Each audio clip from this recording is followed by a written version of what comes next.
Vraiment, excusez, il y a eu un dérangement, mais je continue encore dans ma lancée. Je continue dans ma lancée, mais permettez-moi de mettre sortir mode avion, puisque j'ai été dérangé tout à l'heure. Alors, je continue de dire que vous ne savez qui chacun de nous est. Vous ne savez même pas si le frère ou la sœur que Dieu envoie auprès de nous, là, quel esprit il a mis en lui. C'est pourquoi l'Écriture a dit très tôt, personne n'enseignera son âme. Car les lois de Dieu seront inscrites sur la table de nos cœurs. Avez-vous oublié ces paroles? Je comprends aussi le langage du Seigneur lorsqu'il dit n'appelez personne père et mère ou encore bon père et maître sur cette terre. C'est à cause de ces esprits-là. Sinon, ce n'est pas mauvais qu'on ait un maître dans la foi. Mais au point où on veut discréditer un esprit que Dieu envoie pour, bien sûr, l'ordonnance divine qu'il a établie, c'est un mal. Évitons ça. Ce n'est pas une bonne chose. Donc, j'étais sur le livre de 1 Corinthiens 11, 17 à 37, 17 à 34. Alors, Pierre continue, Paul continue bien sûr. Ainsi, frères, lorsque vous vous réunissez pour le repas du Seigneur, entendez-vous les uns et les autres. Attendons-nous. Si quelqu'un a faim, qu'il mange celui, afin que vous ne vous réunissez pas pour attirer un jugement sur vous. Je réglerai les autres choses quand je serai arrivé. Voilà Paul qui parle. Pourquoi Paul n'a pas négligé cet aspect? Parce que souvenez-vous au départ quand il disait, quand vous réunissez, non pas pour devenir meilleur, mais pour devenir pire. Devenir pire pourquoi? Parce qu'il veut introduire un nouveau dossier qui est là, c'est le repas du Seigneur. Se réunir, ça c'est pas pour prendre. Mais chacun pense à son intérêt personnel. Au point où il y a des divisions et il y a des sectes dans l'église. Mais nous exhortons les uns les autres à prendre ce repas. À ceux qui se disent fils et filles de Christ. Car moi-même j'en prends ça déjà.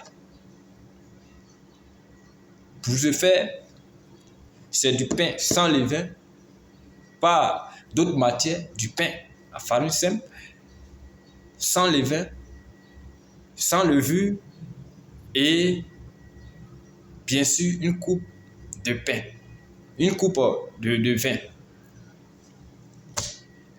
Le pain, selon le nombre que vous soyez, vous rompez ce pain-là, selon le nombre que vous soyez, et ce pain-là pour tous. Et aussi le vin, la coupe de vin pour tous. Et ça se fait dans la soirée, entre les deux nuits. Entre les deux nuits. Pour être encore plus précis, parce qu'il y a des jours qui sont longs que la nuit. Il y a des temps où les jours sont longs que la nuit. Il y a des temps où les nuits sont longues. Mais quand il fait soir, c'est là qu'on prend le repas du Seigneur. Quand vous constatez que le temps est obscurci, voilà ce qui est juste. Obscurci, mais entre les deux soirs, bien sûr.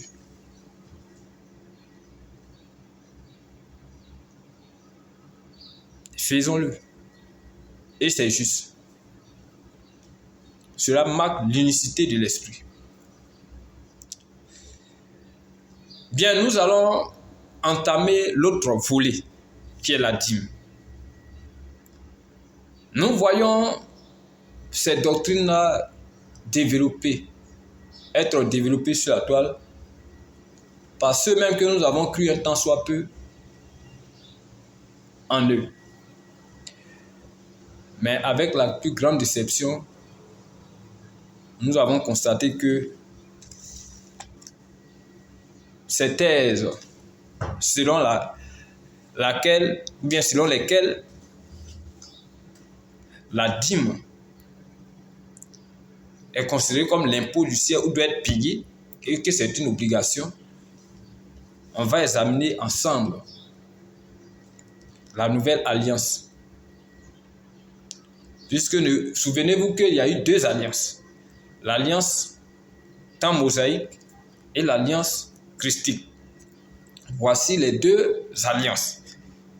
Et l'alliance mosaïque ancienne est considérée comme l'ombre. Et l'alliance nouvelle en Christ est considérée comme la réalité. Alors, quelles sont les prescriptions à observer dans la loi mosaïque et qui entrent dans la loi christique? Tout ça, c'est d'autres enseignements. Mais ce qui nous intéresse ici, est-ce que telle la prescription a été donnée à Moïse, de sorte que les Lévites puissent lever la dîme sur le peuple d'Israël? Est-ce que ça est d'actualité? On va examiner le Nouveau Testament.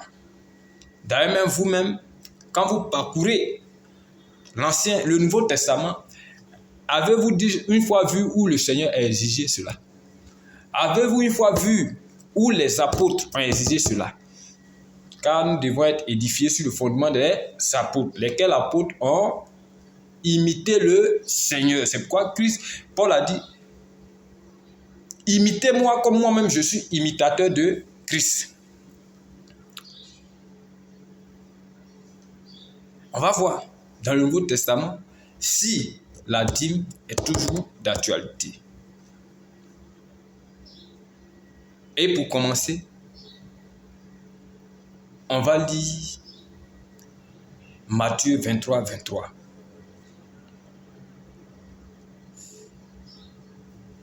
On va voir ici le Seigneur qui va avec la plus grande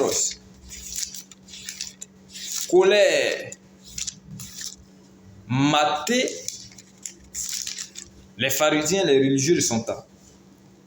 Regardez-moi ce qui est écrit dans Matthieu 23, 23. Ici, l'Écriture dit, « Malheur à vous, scribes et pharisiens, hypocrites, parce que vous payez la dîme de la menthe, de la nette et du cumin, et que vous laissez ce qui est plus important dans la loi, la justice, la miséricorde et la fidélité. C'est là ce qu'il fallait pratiquer sans négliger les autres choses. »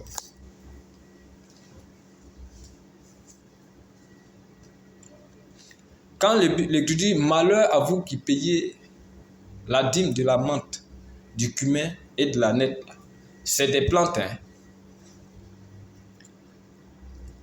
Mais ce n'était pas mauvais aussi de payer la dîme des plantes dans l'Ancien Testament. Car le Seigneur même l'a dit là-bas dans l'Ancien Testament, vous devez payer la dîme des arbres, des fruits, car toutes ces choses-là, c'est lui, l'Éternel, qui les a créées.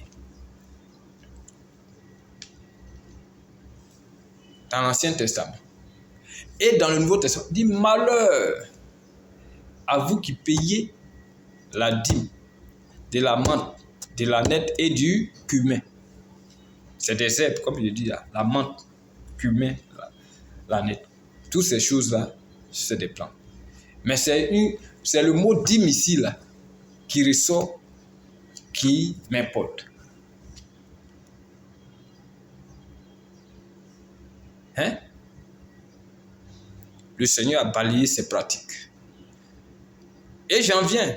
Ne vous pressez pas. Vous allez voir vous-même avec l'œil de la certitude cette vérité-là. Parce que jusqu'à présent, certains vont se dire, mais il raconte n'importe quoi. Non. C'est pourquoi ceux-là même là, ils ont reproché au temps de Jésus. Ils sont venus, ces pharisiens-là. On dit, mais nous, on paye la dîme, on jeûne, on fait toutes ces choses-là. Et je crois que c'est une parabole, il a pris, je crois. On jeûne, on paye la dîme, on fait tout ça. Et il se glorifie dedans. Pendant que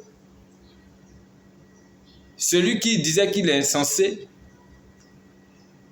lui, il implorait la miséricorde de Dieu. Il implorait la douceur de Dieu, d'avoir compassion, pitié de lui. Car lui-même, il sait qu'il est pécheur. Et le Seigneur a jugé juste l'action de celui qui était dans sa posture de repentance. Alors qu'eux, ils se glorifiaient de ces choses.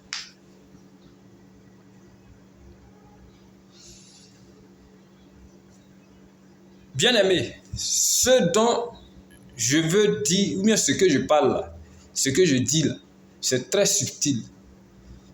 Il faut tendre bien les oreilles et puis écoute et vérifie toi-même. Si tu as déjà vu dans le Nouveau Testament, l'un des apôtres où le Seigneur m'a exigé la dîme. Car ceux-mêmes qui étaient mieux placés pour le faire, ce sont eux. Mais regardez-moi bizarrement, j'ai vu dans le Nouveau Testament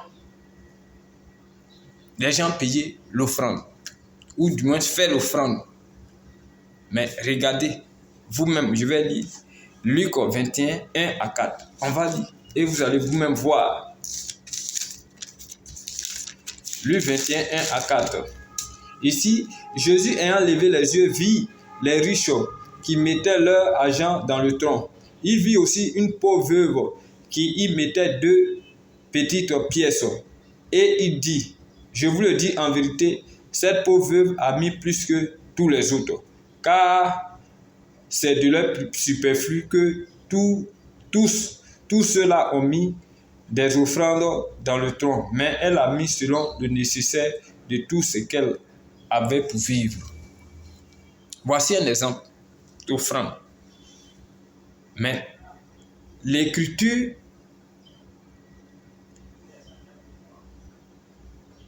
ne nous a pas donné dans quelles circonstances. Mais ce que je veux que vous remarquez, lorsque l'évangile est prêché par un serviteur de Dieu envoyé de Christ, il prêche. La Bible dit l'ouvrier mérite son salaire. Quand le Seigneur envoyait les 70 disciples en son temps, et je vais faire la lecture, Luc 10, versets 2 à 11. On va lire ça d'abord et je vais continuer à développer. Luc 10, versets 2 à 11. Regardez ce que l'Écriture dit. Il a dit, la moisson est grande, mais il y a peu d'ouvriers. Qui sont les ouvriers? C'est les serviteurs du Seigneur, de Christ. La moisson est grande, mais il y a peu d'ouvriers. Priez donc le maître de la moisson d'envoyer des ouvriers dans sa moisson. Il va donner les ordonnances. Partez, voici, je vous envoie comme des agneaux au milieu des loups. Ne portez ni bourse, ni sac, ni souliers, et ne saluez personne en chemin. Dans quelque maison, que vous entriez, dites d'abord que la paix soit sur cette maison. Et s'il se trouve là un enfant de paix, votre paix se reposera sur lui. Sinon, elle reviendra à vous. Demeurez dans cette maison-là, mangeant et buvant ce qu'on vous donnera. Voilà le maître qui parle. Ce qu'on vous donnera, mangez, buvez, ce qu'on vous donnera, on n'exige pas. C'est pourquoi il dit, vous avez reçu gratuitement, alors vous devez donner gratuitement. D'où vient-il qu'on nous impose la dîme? Ce n'est pas biblique. Mais ce n'est pas aussi mauvais d'assister l'homme de Dieu lorsqu'il est en train de... Il est sur le champ missionnaire où il est en train de faire l'œuvre. Ce n'est pas mauvais. Je n'ai pas dit de ne pas assister les hommes de Dieu. C'est aussi être méchant. À vous qui êtes dans cette posture et qui serez peut-être content d'entendre cela. Oh, mon père pas dit, mon père pas dit.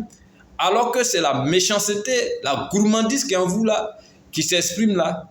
Je ne suis pas dans ça. Je dis, la dîme a été abolie. Mais il n'est pas mal d'assister l'homme de Dieu. Et dans l'Écriture, vous allez voir les femmes de distinction qui assistaient le Seigneur lui-même et même des hommes aussi de distinction qui assistaient les apôtres.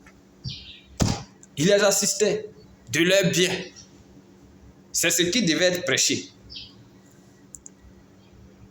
Et c'est pourquoi on dit offrande volontaire, volontaire, volontaire. On n'impose pas. Voilà ce qui devait être pratiqué dans la nouvelle alliance.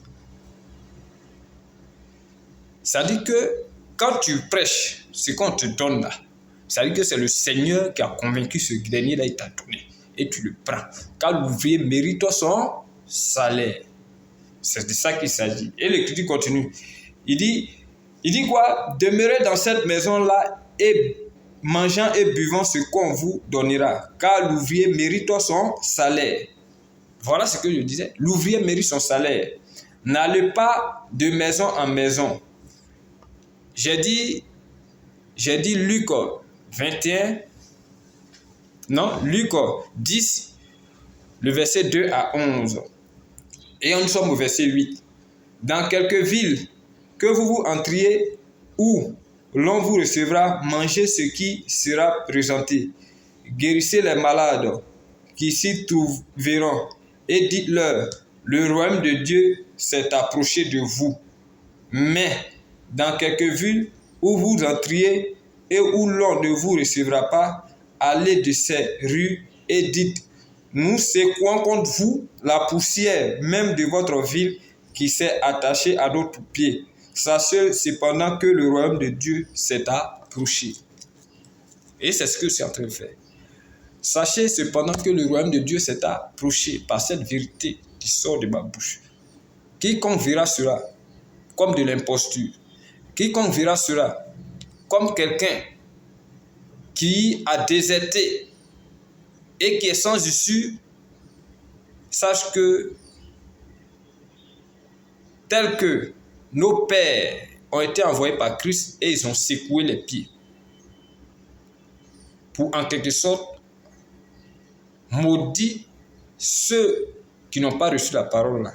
Sache que tu es dessus nous. Parce que je ne viens pas avec toi comme un ennemi, mais je viens envers toi comme quelqu'un qui peut-être manque une expérience de ce qui est Christ. Alors je viens apporter ça pour que toi aussi dans ta position, tu puisses avoir le courage de m'approcher et me dire, frère, j'ai fait mal. Et tous ensemble, nous allons mettre la main dans la main et pratiquer ce qui est christique et former l'unicité en Christ. C'est de ça qu'il s'agit. Alors voici l'ordonnance que le Seigneur a donnée aux disciples lorsqu'ils allaient prêcher en son temps. Et c'était de son vivant. Et pour encore renchérir ce que je suis en train de dire, je vais prendre le livre de 1 Corinthiens 9, verset 9 à 19. Là-bas, vous allez voir l'attitude de Paul. Vous qui dites que c'est une obligation. Vous qui dites que vous qui ne payez pas la dîme, malheur, et vous prenez le livre de Malachie pour renchérir vos dits là. On va voir si Paul est d'avis que vous. 1 Corinthiens 9, à partir du verset 9. Regardez ce que l'Écriture dit. Car il est écrit dans la loi de Moïse, tu n'en muselleras point le bœuf quand il foule le grain. Dieu se met-il en peine des bœufs ou parle-t-il uniquement à cause de nous? Oui, c'est à cause de nous qu'il a été écrit que celui qui laboure doit labourer avec espérance. Voilà. Quand le serviteur de Dieu est sur le champ de bataille, quand le serviteur de Dieu est en train de distiller la parole authentique, il le fait avec espérance. L'espérance là est sur deux aspects. Il y a l'aspect terrestre et il y a l'aspect spirituel, c'est-à-dire l'éternité. Puisque l'espérance, c'est que nous bénéficions non seulement dans les siècles à venir, mais aussi dans les siècles présents. C'est l'espérance.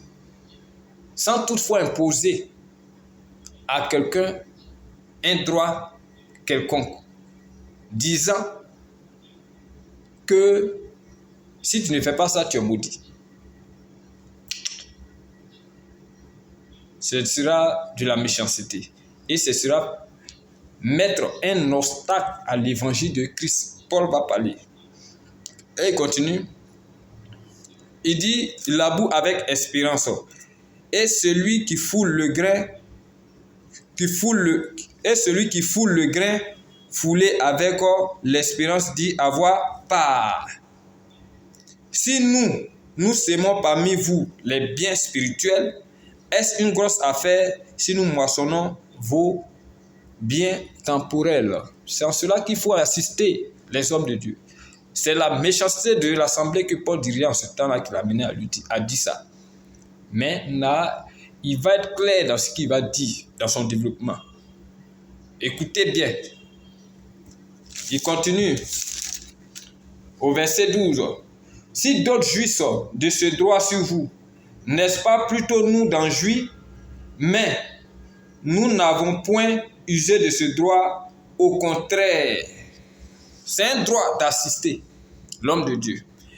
Mais ce n'est pas un droit d'imposer aux croyants de payer la dîme. Je ne sais pas si je me fais comprendre. C'est un droit d'assister l'homme de Dieu, mais ce n'est pas un droit de payer la dîme. Parce que c'est méchant tout de même de voir un militaire aller au front et prendre lui-même ses réserves et prendre lui-même l'ouvrage de sa souffrance et s'entretenir lui-même. Il va démissionner.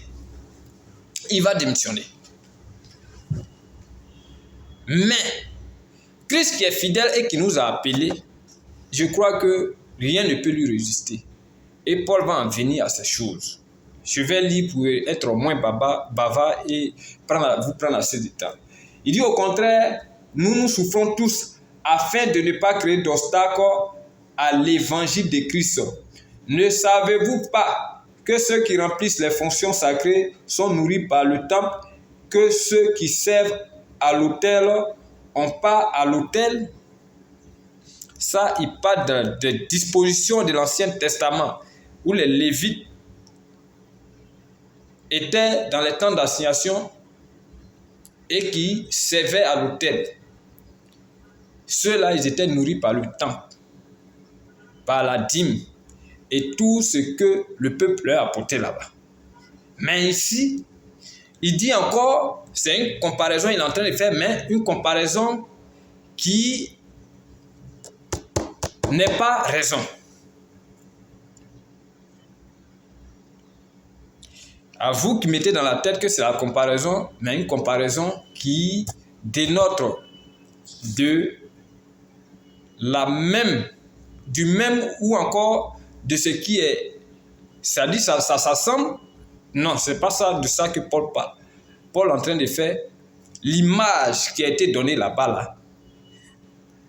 Cette même image est reconduite dans la mesure où vous devez assister l'homme de Dieu. On n'a pas dit de payer dîme ou d'imposer un droit à quelqu'un à faire. Non. Mais c'est un droit que l'homme de Dieu soit assisté car l'ordre a été donné du Seigneur. Et Paul va le dire. Il continue. De même aussi le Seigneur a ordonné à ceux qui annoncent l'évangile de vivre de l'évangile. Voilà qui est clair. si j'annonce l'évangile et que moi je suis l'ouvrier et que mon maître m'envoie, qui doit récompenser son ami? Car l'Écriture dit l'ouvrier mérite son salaire. C'est pas ça. Et c'est l'image là que le Seigneur a donnée en envoyant les 70 disciples que j'ai lus premièrement. On n'impose rien. Il dit, tu as enseigné, tu leur as apporté la bonne nouvelle. C'est qu'on vous donne, apprenez. Il n'a pas dit imposer les payer dîmes. On lui a donné. Il dit ceux qui annoncent l'évangile doivent vivre de l'évangile. Pour moi, je n'ai usé d'aucun de ces droits. Ce n'est pas afin de les réclamer en ma faveur que j'écris ainsi. Car j'aimerais mieux mourir que de me laisser enlever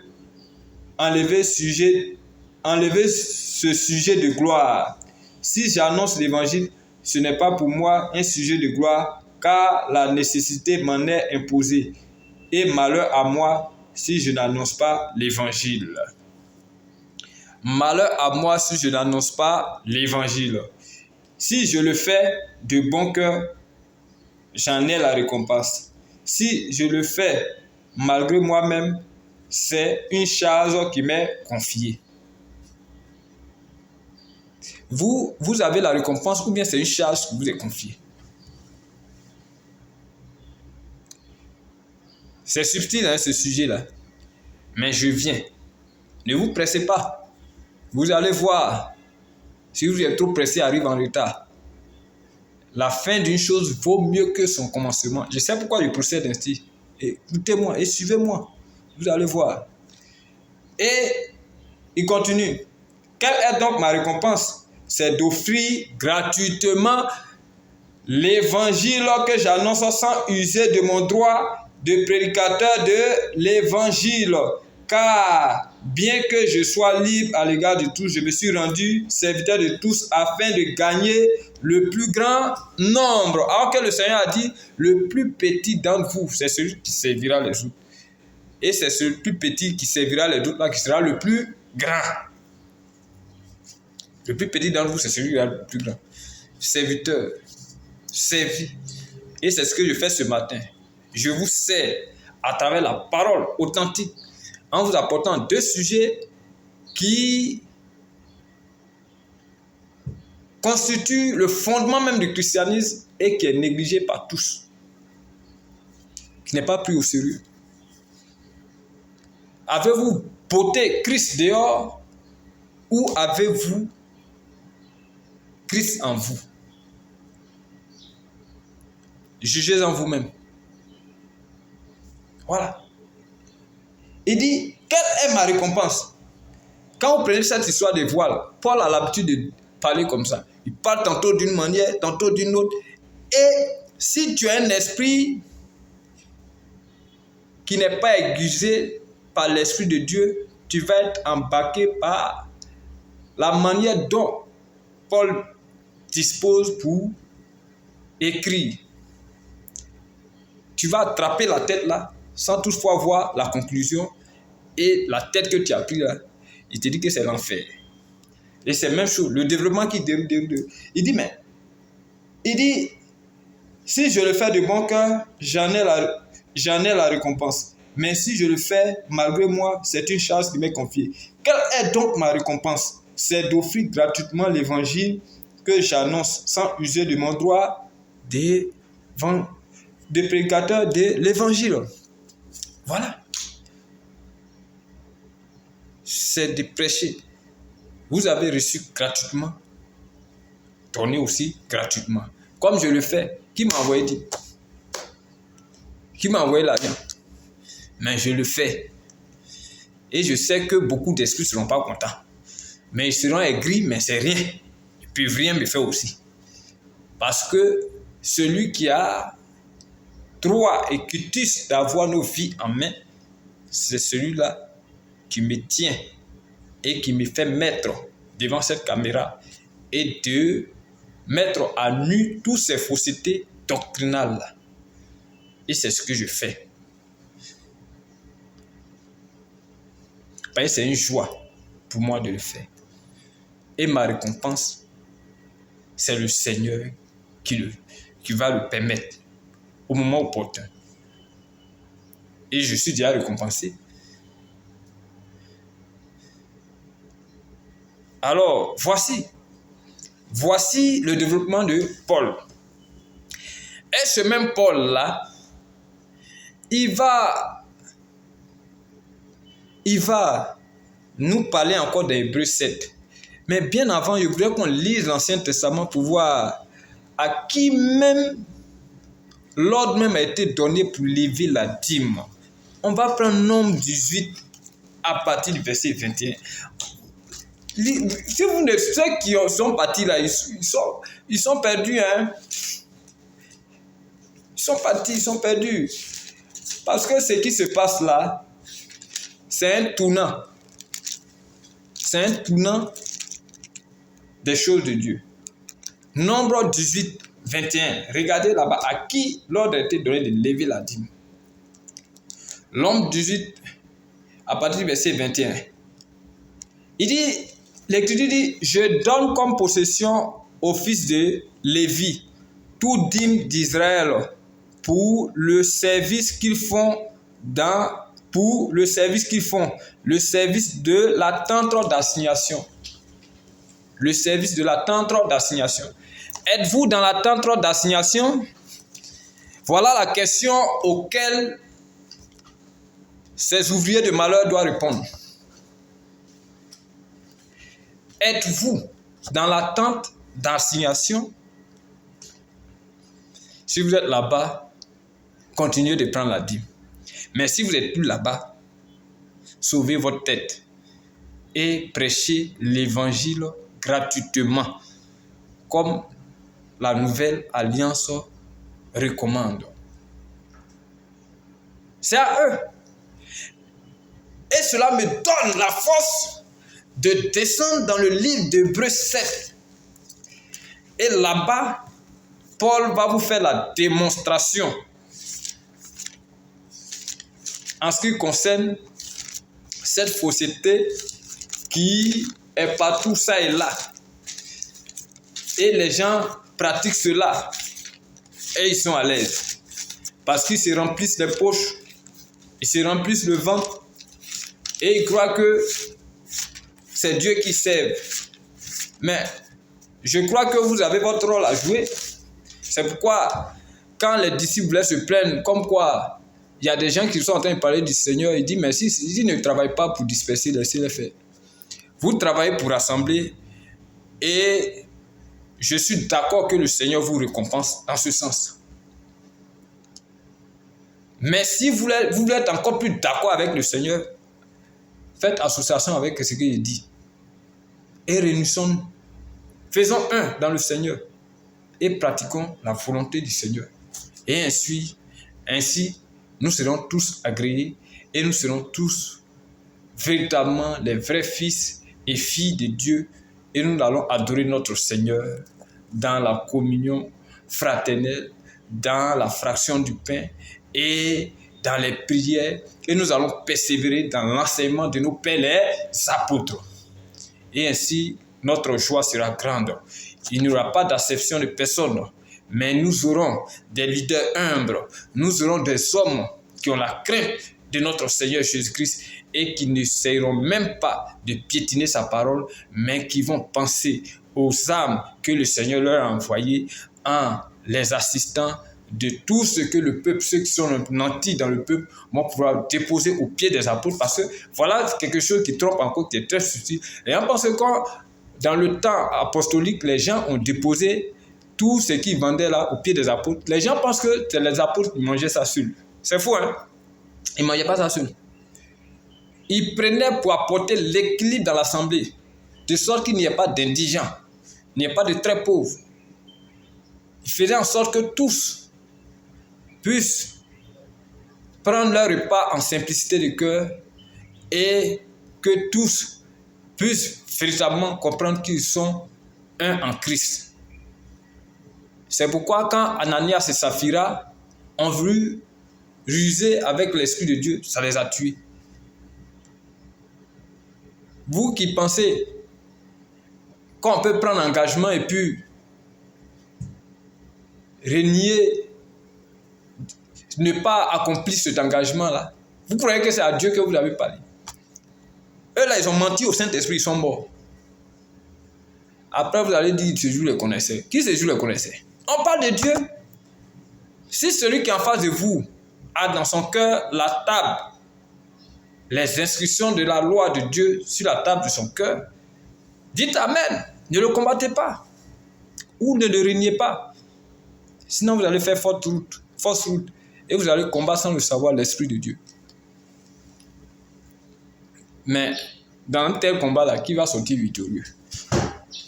Jugez-en vous-même. Alors, on va continuer. Si vous êtes encore dans l'attente d'assignation, prenez les dîmes.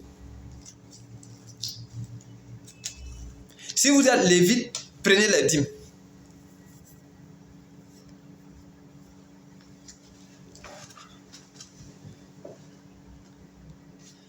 Paul va vous dire, c'est pas moi. Parce que ça là, vous allez dire non, lui il raconte n'importe quoi. On va lire. Regardez ce que l'Écriture dit dans Hébreux 7. Tout le chapitre. Je vous exhorte à lire ça. Et vous allez voir vous-même.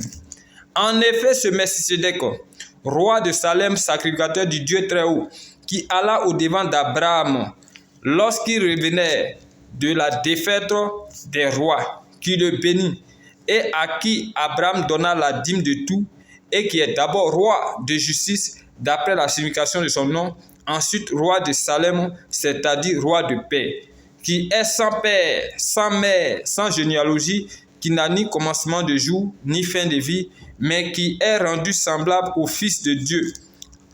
Ce Melchisédek demeure sacrificateur à perpétuité.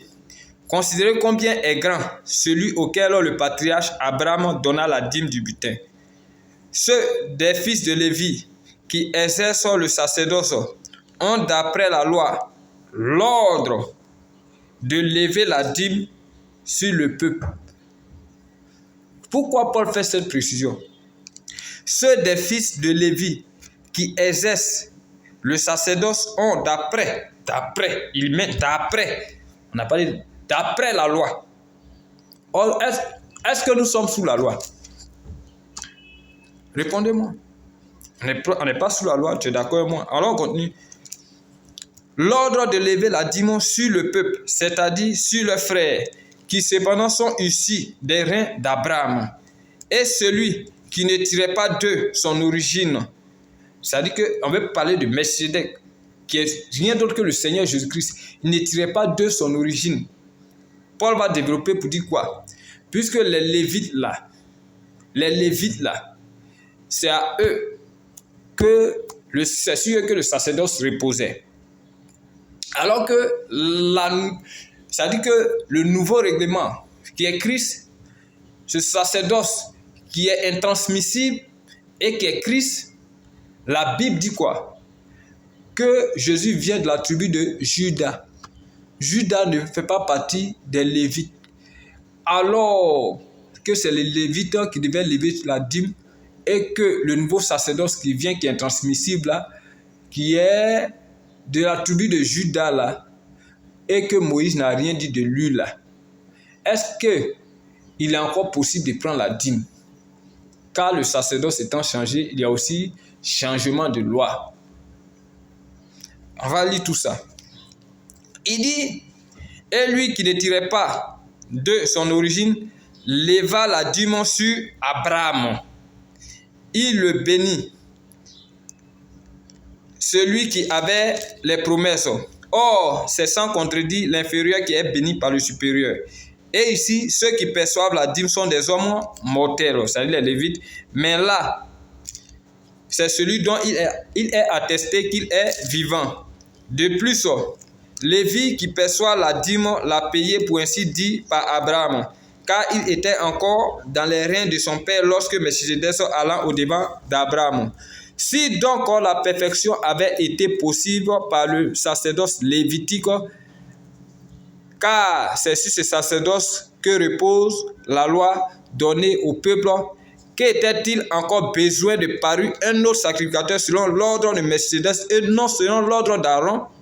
Car le sacerdoce étant changé, nécessairement aussi il y a changement de loi. En effet, celui de qui ces choses sont dites appartient à une autre tribu dont aucun membre n'a fait le sacerdoce sur l'autel. Car il est notoire que notre Seigneur est sorti de Juda, tribu dont Moïse n'a rien dit pour ce qui concerne le sacerdoce. Si Moïse n'a rien dit et qu'il a un sacerdoce intransmissible et que là-bas, l'ordre a été donné, c'est-à-dire dans la loi, l'ordre a été donné de lever la dîme et que lui, Moïse n'a rien dit là, pourquoi vous le faites? Pourquoi vous le faites? Cela devient encore plus, verset 15, cela devient encore plus évident encore quand il paraît un autre sacrificateur à la ressemblance de Melchisédek, institué non d'après la loi. Ce n'est pas d'après la loi, Jésus-Christ est venu. Non d'après la loi d'une ordonnance charnelle. Ce n'est pas une ordonnance charnelle. Par là-bas, c'est une ordonnance charnelle. C'est pourquoi l'Écriture dit c'est des mortels. Donc vous qui payez la dîme là, est-ce que cela est biblique? Est-ce que cela est d'actualité? Est-ce que cela fait partie de la nouvelle alliance? Revoyez-vous. Je suis entièrement responsable de ce que je dis. Je ne fuis pas mes responsabilités. Et je sais que ce que je dis est la pure vérité. Sinon, ça allait être reconduit et on allait voir les traces avec nos pères les apôtres. C'est pourquoi Paul dit, ce que vous avez vu en moi, ce que vous m'avez vu faire, pratiquez-le et le Dieu de paix sera avec vous. Moi, c'est parce que je sais que le Dieu de paix est avec moi que je suis tranquille et je le dis et il n'y a aucune entité sur cette terre-là qui peut m'influencer. Il n'y en a même pas. Il n'y en a pas. Donc, voilà. Verset 16, institué non d'après la loi d'une ordonnance charnelle, mais selon la puissance d'une vie impérissable. Car ce témoignage lui est rendu, tu es sacrificateur pour toujours selon l'ordre de Melchisédek. Il y a ainsi abolition d'une ordonnance antérieure à cause de son impuissance et de son inutilité. Si toi tu veux être impuissant, il faut payer la dîme. Observe ça. Nous, on n'observe pas. Mais on peut assister un homme à qui nous voyons que Dieu est en train de faire des prodiges, des signes, des miracles avec lui, selon les Écritures, selon la nouvelle alliance. On peut l'assister. Et je peux faire pire que la dîme. C'est-à-dire que je peux l'assister avec des sommes colossales. Et ça ne coupe pas mon cœur. Puisque je sais que c'est un être que Dieu a envoyé et qui fait l'œuvre de Dieu. Mais en ce qui concerne la dîme, là, c'est comme une ordonnance. C'est comme une prison. Et je n'ai pas encore payé ma dîme. Et je n'ai pas encore payé. Pour éviter ça, là, le Seigneur a dit, je vous ai donné gratuitement. Et Paul est en train d'enfoncer le clou ici. Il dit, il y a aussi abolition d'une ordonnance antérieure à cause de son impuissance et de son utilité. Inutilité. À cause de son utilité. C'est inutile. C'est inutile ce que vous faites. Dieu n'est pas dedans. Car la loi n'a rien amené à la perfection et l'introduction d'une meilleure expérience par laquelle nous nous approchons de Dieu. Et comme cela n'a pas eu lieu sans serment, car tandis que les Lévites sont devenus sacrificateurs sans serment, Jésus-Christ, eux sont devenus sacrificateurs sans serment. Jésus-Christ l'est devenu avec serment par celui qui lui a dit, Seigneur, le Seigneur a juré et il ne se repentira pas. Tu es sacrificateur pour toujours, selon l'ordre de Melchisédek. Jésus est par cela même le garant d'une alliance plus excellente. Et pourquoi de l'autre côté il a dit, malheur à vous qui payez la dîme de la menthe, de la nette et du cumin. Mais là, Jésus est par cela même le garant d'une alliance plus excellente. C'est lui. C'est lui qui est l'essentiel. C'est lui qui est la réalité. C'est pourquoi je pose la question à ces pacotiers-là. Êtes-vous encore dans l'attente d'assignation? Parce que c'est là-bas qu'il y a le lieu saint, le lieu très saint, et tous ces détails-là, c'est dans ça. Mais nous sommes dans la perfection. Alors que la perfection n'exige rien que de l'exiger lui-même. C'est-à-dire que le Seigneur Jésus-Christ, quand tu l'as tout entier, ton âme, ton être soupire après lui, aucune entité sur cette terre ne peut t'influencer ou ne peut t'ébranler. Tu es inébranlable et tu es scellant. Quand les gens même te voient et qu'on voit l'esprit qui est en toi, ils restent tranquilles parce qu'ils savent que c'est le dominateur qui est en toi. Tranquille. De plus, il y a eu des sacrificateurs en grand nombre parce que la mort les empêchait d'être permanents. Mais lui, parce qu'il demeure éternel, possède un sacerdoce qui n'est pas transmissible. C'est aussi pour cela qu'il peut sauver parfaitement ceux qui s'approchent de Dieu par lui, étant toujours vivant pour intercéder en leur faveur. Il a dit jusqu'au verset 7, en leur faveur. Il nous convenait en effet d'avoir un sacrificateur comme lui, saint, innocent, sans tache, séparé des pécheurs et plus élevé que les cieux, qui n'a pas besoin, comme les souverains sacrificateurs, d'offrir chaque jour des sacrifices, d'abord plus propres pour ses propres péchés, ensuite pour ceux du peuple, car ceci l'a fait une fois pour toutes en s'offrant lui-même. Si toi tu veux rappeler que les péchés demeurent sur toi, là, il faut payer. Or là-bas, il dit de payer une fois pour toutes. De bon. Si toi, tu veux continuer avec cette règle mosaïque, la couleur de Dieu demeure sur toi. Et je le dis en toute sincérité avec la main droite sur le cœur. Fuyez ces pratiques et rejoignez Christ qui est la perfection. Et ainsi, Christ vous conduira dans ce qui est juste.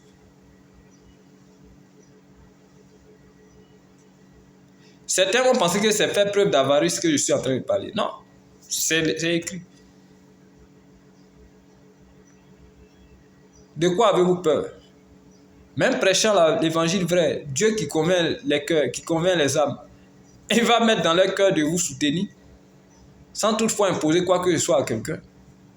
Et vous allez vous soutenir, même peut-être même ce que vous allez avoir là-bas, plus beaucoup que ce que vous pensez avoir là. Parce que dans votre tête, il y a eu des calculs. Telle personne a payé 20 000, 30 000 chaque mois. Et vos calculs sont déjà faits. Au point où vous voulez menacer les gens dessus. C'est une malédiction. Et quittez dans ça. Dieu n'est pas dedans. Donc, voici un peu ces deux expositions que je voudrais faire. Pour ceux qui n'ont pas visualisé la première partie, je vous prie de visualiser la deuxième partie, la première partie, et ensuite venir terminer avec la deuxième partie. Et vous-même, vous vérifiez les tests que j'ai donnés là et voir si c'est moi qui suis dans l'erreur ou je veux blâmer des personnes. Non, loin de là. C'est l'amour de Dieu qui s'exprime et je le fais avec la main droite sur le cœur et je le dis ça de bon cœur. Nous avons utilisé deux thèmes aujourd'hui, c'est-à-dire la Sainte Seine et la dîme. La Sainte Seine, en gros, nous avons vu, est-ce que vous pratiquez? Parce que nous voyons les enseignements dessus, et c'est juste, mais l'écriture ne nous connaît pas à écouter seulement, mais à pratiquer. Et on a pris aussi le texte de Matthieu 5, à partir du verset 19 à 20, on a lu aussi, on a vu que celui qui va supprimer un seul trait de ce que le Seigneur a dit, celui-là aura aussi de sa dose. Donc, on a vu ces choses-là. Concernant la Sainte Seine, pratiquons la Sainte Seine dans nos assemblées pour que l'unicité du corps de Christ soit effective, afin que nous puissions marcher dans la crainte, dans l'obéissance et dans la soumission à notre Seigneur avec un bon état d'esprit. C'est pourquoi la Sainte Seine doit être impérative dans nos assemblées. La Sainte Seine. Et nous avons aussi vu la dîme. Nous avons dit que la dîme n'est plus d'ordre dans la nouvelle alliance, car c'est les Lévites qui ont eu cet ordre-là de lever la dîme sur le peuple, c'est-à-dire sur leurs frères, au temps de la loi. Voilà. Et ils étaient dans la tente d'assignation. Et pour prouver ça, on a lu le livre de Nombres 18-21. C'est étant dans la tente d'assignation qu'ils recevaient toutes ces choses-là. C'est pourquoi il pose la question à ce leader parachute-là. Est-ce que vous êtes encore dans la tente d'assignation? Sinon, abandonnez ces pratiques et rejoignez Christ, qui est l'essentiel. Alors, nous avons pris ces deux thèmes-là, nous avons développé dessus. C'est à vous maintenant d'analyser et de tirer vos propres conclusions et de faire votre cheval de bataille ce qui vous convainc.